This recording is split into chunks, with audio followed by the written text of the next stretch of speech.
Imagine a hotel maid, fluent in 6 languages, stuck cleaning bathrooms while her talent goes unnoticed until a single phone call changes everything. A black hotel maid answers a call in Dutch, right in front of a millionaire. The next day, he sends for her. Zoe's cell phone rang as she cleaned the floor of the luxurious lobby of the Grand Plaza Hotel. Normally, she would never answer during working hours. Rule number 1 from Manager Richards, especially for cleaning staff. But she recognized the number. It was the university. After 6 unsuccessful attempts to get a scholarship for her master's program in linguistics, this call could change everything. One moment, she whispered to herself, hiding behind an ornate marble column. That's when her life changed in seconds. Zoe Johnson, she answered discreetly, hoping not to be noticed by the guests passing through the lobby. What if that call revealed a hidden talent and exposed a shocking system of discrimination? Stay tuned to find out. The voice on the other end spoke in perfect Dutch.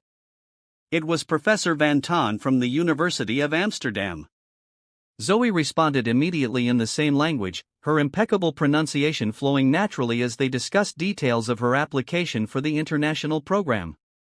Mijn motivatie was te laat, en mogelijk heb ik 2 weken geleden verzonden, Zoe explained, concerned that her letter of motivation had supposedly not arrived on time. That was when she noticed the sudden silence around her. She looked up and saw Richard Coleman, the billionaire owner of the hotel chain, standing a few feet away, watching her with an undisguised look of surprise. Next to him was Manager Richards, her eyes wide with fury. Zoe swallowed hard. Ik bel je later, Terry, she said hurriedly in Dutch, hanging up the phone. Johnson, in my office now. The manager's voice cut through the air. The walk to the small administrative office in the basement seemed endless. Zoe felt the stares of her colleagues, some pitying, others barely concealing their satisfaction. At 29, she was the only black woman in the cleaning department with a college degree, something that Manager Richards made a point of constantly forgetting. You know the rules, Johnson. No phones during working hours, especially in common areas, Richards fired off as soon as she closed the door. And talking in, what was that? French? Dutch, Zoe corrected instinctively, regretting it immediately. I don't care if it was Martian. What I care about is that Mr. Coleman, the owner of this hotel, saw a cleaning lady ignoring her duties to talk on the phone in the lobby. The injustice burned like acid. The white receptionists took personal calls regularly with no consequences. But Zoe knew what was going on. It was the same pattern as always. I'm assigning you to the convention center bathrooms for the next 3 months. Maybe there you can practice as many languages as you want without embarrassing the hotel. Zoe felt her stomach sink. The convention center meant double cleaning shifts after corporate events with no overtime.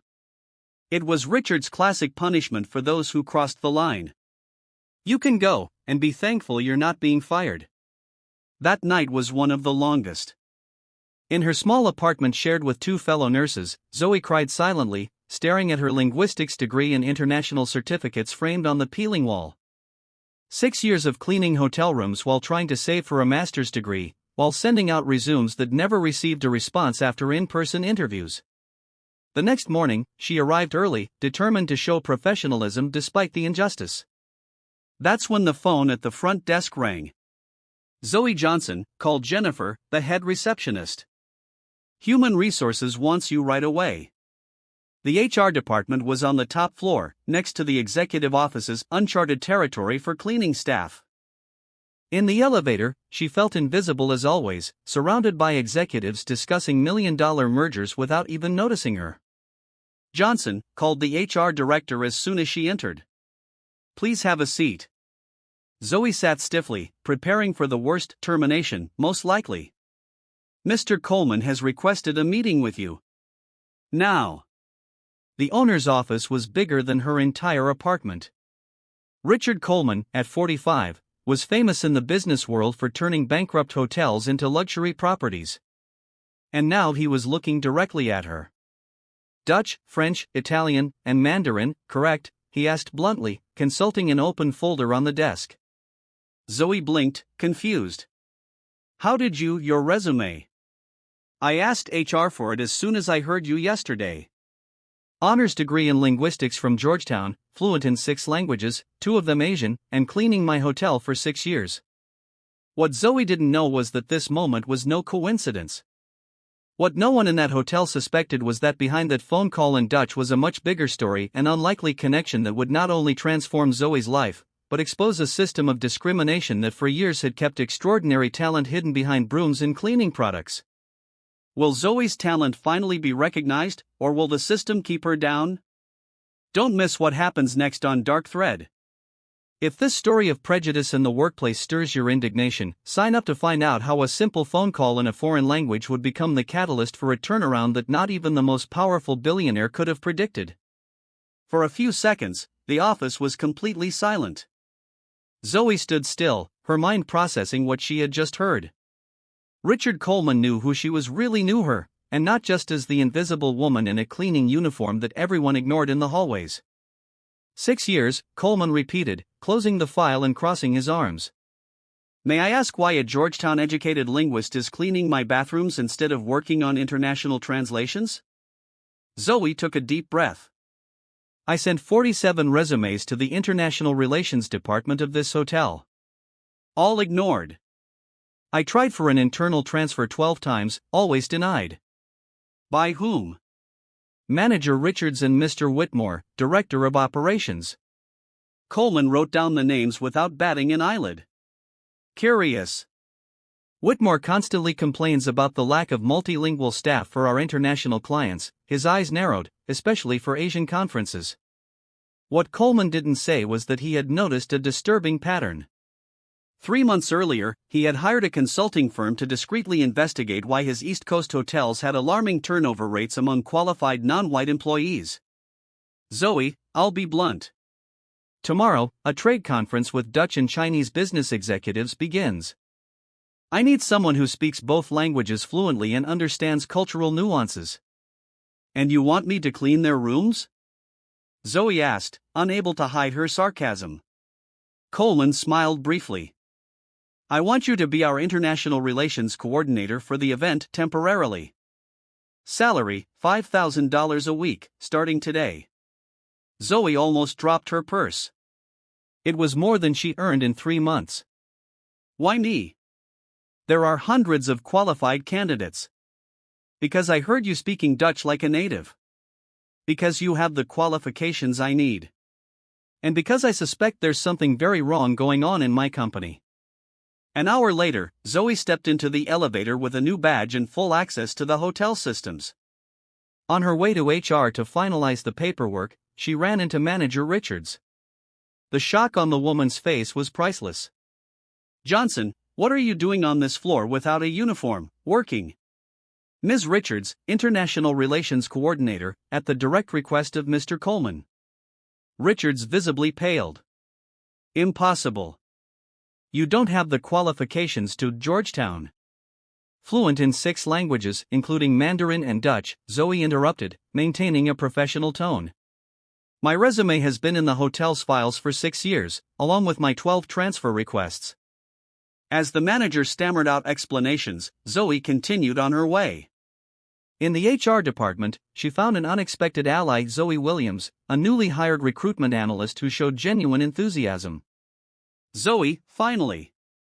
I saw your file when I started 3 months ago and couldn't understand why someone with your qualifications was in housekeeping, Zoe confided as she arranged her transfer. I tried to talk to Whitmore, but he cut me off immediately. That afternoon, as she prepared for the conference in the VIP room, Zoe noticed something disturbing. The event documents contained incorrect and inappropriate translations in Mandarin, which could cause serious diplomatic misunderstandings with the Chinese executives. She quickly corrected the errors, redesigning the welcome materials. How did you know they were wrong? Asked Coleman, who had been silently observing her work from the doorway. The previous translation used terms that could be considered offensive in formal corporate Chinese, Zoe explained. Whoever did this knows the basics of the language, but not the cultural nuances. Coleman nodded thoughtfully. Whitmore assured me he hired the best translators. It cost a fortune. He hired someone without checking their credentials, Zoe corrected, pointing out a critical error in the translation of a partnership proposal. The next day, the conference began. Zoe glided among the international business executives with natural elegance, switching effortlessly between Dutch and Mandarin, mediating conversations and facilitating connections that would normally take days to establish. During a break, she was approached by Whitmore, the director of operations, a man who had never deigned to speak to her in 6 years. His smile didn't reach his eyes. "Miss Johnson, I'm impressed. Richard's clearly misjudged your potential." "Thank you, Mr. Whitmore. It's impressive how my resume listing fluency in Mandarin was overlooked, especially when the hotel spent $50,000 on inadequate translation services for this conference." Whitmore's smile froze. "There must be some misunderstanding. I received confirmation of receipt of every email over the last 6 years," Zoe interrupted calmly, "including those alerting you to critical errors in the translations contracted for Asian events." What Zoe didn't mention was that Zoe had given her access to the translation contract records. The company belonged to Whitmore's niece, who had no proven experience in formal Mandarin, but charged expert rates. Worse, all previous translations contained similar errors that could have cost millions in lost business. On the third day of the conference, something unexpected happened. One of the Dutch businessmen recognized Zoe. "Wait, aren't you the student who wrote that brilliant article on linguistic variation in international business, published in the Journal of Applied Linguistics?" Zoe confirmed, surprised to be recognized. "I've cited your work at 2 conferences," the man exclaimed, calling colleagues over to meet her. Coleman watched from afar, noticing how Whitmore seemed increasingly uncomfortable. What the director didn't realize was that while he smiled and talked, Zoe was weaving a web that would reveal not just isolated mistakes, but an entire system of institutionalized discrimination and corruption that had kept talents like hers suppressed while inflated contracts were directed to unqualified people. What no one at the Grand Plaza Hotel realized was that the black cleaning lady who answered a call in Dutch wasn't there by accident. Behind that seemingly simple department transfer, a plan was unfolding that would not only change Zoe's life, but expose a system of discrimination that affected dozens of employees. The question was no longer whether she could prove what had happened, but how devastating the truth would be when it came to light. On the morning of the 4th day of the conference, the Grand Plaza Hotel was buzzing with energy. Zoe's initiative had generated preliminary contracts that exceeded all expectations. As she walked through the lobby, she noticed something disturbing. Whitmore was leading a young woman, clearly nervous, to the executive elevators. "Miss Whitmore, your Mandarin translation is adequate," he said in a controlled tone. "There's no need for concern." Zoe recognized the last name immediately. The young woman was carrying a folder marked Final Translation, Master Contract. A quick glance as she passed confirmed her suspicions. The same critical errors from before persisted in the text. "Mr. Coleman needs to see this," Zoe thought, hurrying to the CEO's office. Coleman was reviewing documents when she entered unannounced. "Zoe, what's going on?" "Whitmore is replacing my correct translations with flawed versions done by his niece," Zoe explained, showing him screenshots on her phone. "And I have proof that this has been going on for years." Coleman stood up abruptly. "Are you absolutely sure?" "I have everything documented. What's more, I found records of inflated payments to her translation company 3 times above market rate, while qualified candidates like me were systematically rejected." As they spoke, Zoe from HR rushed in. "Mr. Coleman, sorry to interrupt, but I found something you need to see right away," she said, handing him a folder. "Hiring records for the last 5 years, consistent pattern of rejecting qualified non-white candidates, especially women." Coleman flipped through the documents, his face hardening with each page. The outside investigation had detected something, but this is systematic. At that moment, Whitmore entered the office without knocking, interrupting the conversation. "Richard, the Dutch are ready to sign, but they're asking about some inconsistencies in the translations." Johnson must have mixed something up. The silence that followed was icy. Coleman walked slowly to the door and closed it. "Thomas, I'm seeing payment records for $50,000 for incompetent translations while we have qualified employees cleaning bathrooms," Coleman said, his voice dangerously calm. "Any explanation?" Whitmore paled visibly. I don't know what you're talking about. We hire the best, your niece, Thomas, Coleman interrupted, with zero experience in formal Mandarin. She has a certification, fake. Zoe finished, placing a printed email on the table. I just confirmed with Peking University, they never certified Ashley Whitmore. Whitmore shot Zoe a look of pure hatred. You're nobody, a cleaning lady who thinks she can play with the big boys. PhD in applied linguistics from Georgetown, Zoe corrected calmly, with 6 international publications, all in the HR files you've lost repeatedly. Thomas, Coleman interjected, I've called an emergency board meeting in 30 minutes.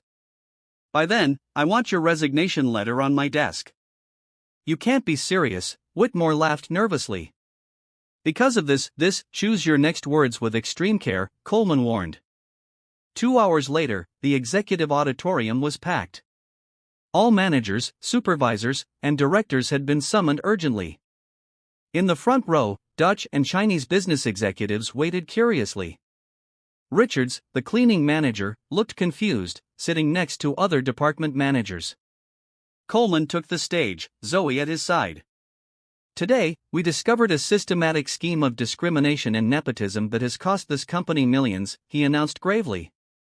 For years, managers such as Thomas Whitmore and Sarah Richards have implemented unofficial policies that have harmed not only our employees, but also our bottom line. A presentation began behind him, showing comparative charts of employee qualifications versus positions, hiring and rejection statistics by race and gender, and overpriced contracts with companies linked to managers' family members. Ms. Johnson, whom some of you knew only as a cleaning lady, saved our company from a diplomatic and financial disaster this week, Coleman continued, by correcting translations that would have cost millions in contractual misunderstandings. The Asian businessmen nodded in recognition, some applauding quietly. As a result of this investigation, Thomas Whitmore has been terminated for cause, Coleman announced. Sarah Richards is suspended while we complete our investigation into her involvement. And, effective immediately, we are implementing a complete audit of all hiring and promotions over the past 5 years. The room fell into shocked silence. Richards, now pale, stared at the floor. And finally, Coleman smiled slightly, I am pleased to announce that Dr. Zoe Johnson is being named our new Global Director of Internal Communications, overseeing all of our multilingual operations. The auditorium erupted in applause, some hesitant, many enthusiastic, especially from the cleaning crew sitting in the back, who applauded with tears in their eyes. As she left the stage, Zoe noticed Whitmore being escorted out of the building by security guards, his face contorted into a mask of impotent rage. As he passed Zoe, he muttered, "You won't last a month." Zoe just smiled serenely. In the pocket of her newly acquired blazer was a recording device, the same one that had captured every threat and racist comment Whitmore had whispered over the past few days as he desperately tried to cover up his scheme. That night, in her new office overlooking the city, Zoe finally allowed herself to cry. They weren't tears of sadness, but of deep catharsis. 6 years of cleaning hallways while her potential was denied. 6 years of your resume must have gotten lost, and maybe you're not a good cultural fit. She picked up the phone and called her mother, who had sacrificed everything to pay for her education. I did it, Mom, she said simply, her voice breaking. What no one at the Grand Plaza Hotel could have predicted that day was that the real transformation was just beginning. While some executives were still digesting the shock of seeing old privileges crumble, others were already realizing the inevitable truth: true talent, when finally unleashed, not only corrects past injustices, but completely redefines the future. The fall of Whitmore and his discriminatory scheme was only the first chapter in a complete overhaul that would shake the foundations not only of that hotel, but of the entire American hotel industry. And it all started with a simple phone call in Dutch. 6 months had passed since that fateful day when Zoe answered a call in Dutch in the lobby of the Grand Plaza Hotel. What had once been an isolated case of personal justice had turned into a silent revolution in the American hotel industry. Zoe's office on the 32nd floor now overlooked all of Manhattan. A discreet plaque on the oak door read, Dr. Zoe Johnson, Vice President of Diversity and International Relations. The salary was 5 figures monthly, not annual, but the real power lay beyond the title or financial compensation. Restructuring committee assembled and waiting, Dr. Johnson, announced Zoe, now her executive assistant and close friend. All regional managers are on the conference call. Zoe nodded, taking a deep breath before entering the conference room where Richard Coleman and the board of directors were waiting for her. It was the day of the final presentation of the Invisible Talents program, a personal initiative Zoe had developed to identify and promote qualified employees who were systematically overlooked throughout the hotel chain. The results of the pilot program have exceeded all of our expectations, Zoe began, presenting the numbers on the screen. In just 6 months, we identified 147 employees with skills in languages, finance, management, and technology who were in roles well below their capabilities, 83% of them Black, Latino, or from other minority groups. Coleman nodded approvingly.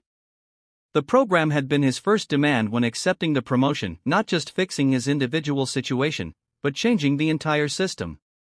Most impressive, Zoe continued, is the financial impact.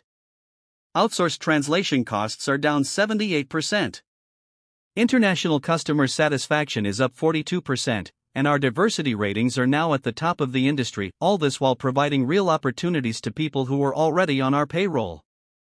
Across the country, Sarah Richards watched the conference broadcast from a small hotel in California. After an extensive investigation, she had escaped termination by accepting a demotion and transfer. Now she managed the laundry at a second-rate property, a daily humiliation for someone who had once rejected talent based on prejudice. The next expansion of the program will include an internal mentoring system, Zoe explained. Each promoted talent commits to identifying and supporting other employees with potential. Thomas Whitmore was not attending the conference. After his dismissal, no luxury hotel would hire him. Allegations of systematic discrimination and embezzlement had permanently tarnished his name in the industry. Rumor had it that he was now working as a night manager at a roadside motel in Arizona. His niece, Ashley, had had to return all her inflated payments, complete a professional ethics program, and was now studying Mandarin, ironically, with a scholarship created by the Coleman Foundation for Inclusive Language Education.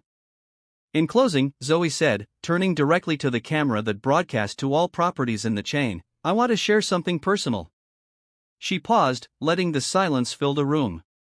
When I was little, my mother worked as a maid in a hotel like this one. She had a college degree, but she never got a job in her field. She always told me, Zoe, no matter how much they try to make you feel invisible, your worth is not dependent on their recognition. Zoe took a deep breath, maintaining her composure. My mother passed away believing that some doors would never open for people like us.